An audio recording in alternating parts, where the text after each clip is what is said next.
રાજ્યની અંદર પોલીસ ભાડે મળે છે. જેની ખિસ્સામાં પૈસા છે એ પોલીસ ભાડે લઈ શકશે. ભાડું આપો, પોલીસ લઈ જાઓ. દુનિયાના ઇતિહાસમાં મેં ક્યારેય નથી સાંભળ્યું કે સરકારી માણા ભાડે મળે, પણ ગુજરાતમાં મળે છે. મેં પણ પોલીસમાં નોકરી કરી છે.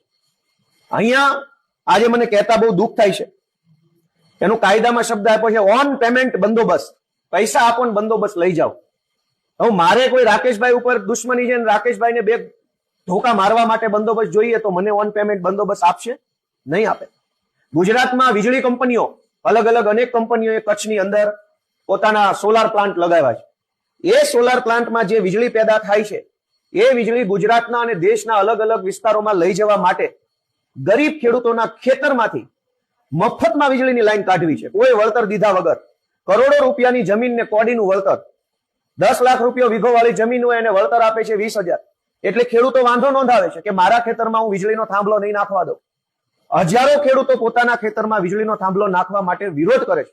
વિરોધનો એક જ વાંધો છે કે જે વીજળી કંપની આ થાંભલા નાખે છે એ કંપની તો વર્ષો સુધી કરોડો રૂપિયા કમાશે, પણ થાંભલો જેના ખેતરમાં છે એ ખેડૂતને વળતર કેમ નહીં?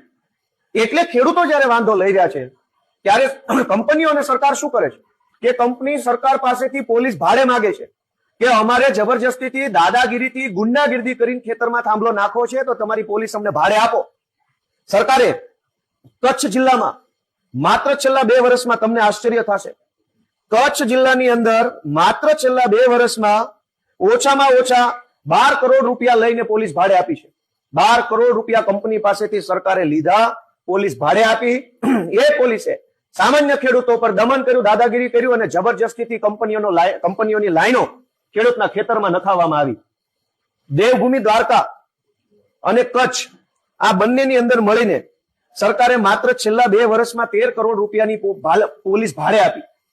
એનો અર્થ એ થઈ ગયો કે ગોપાલભાઈ સરકારને પૈસા આપશે તો સરકાર ગોપાલભાઈને 1-2 આઈપીએસ ને 4-5 પીએસઆઈ એક સરકારી ગાડી આપશે, લઈને ફરો જાઓ. જેના ખિસ્સામાં પૈસા એને પોલીસ ભાડે આપવાની. આ તો દાદાગીરી કહેવાય, આ તો અન્યાય કહેવાય. પોલીસ લોકો માટે છે કે કંપનીઓ માટે છે?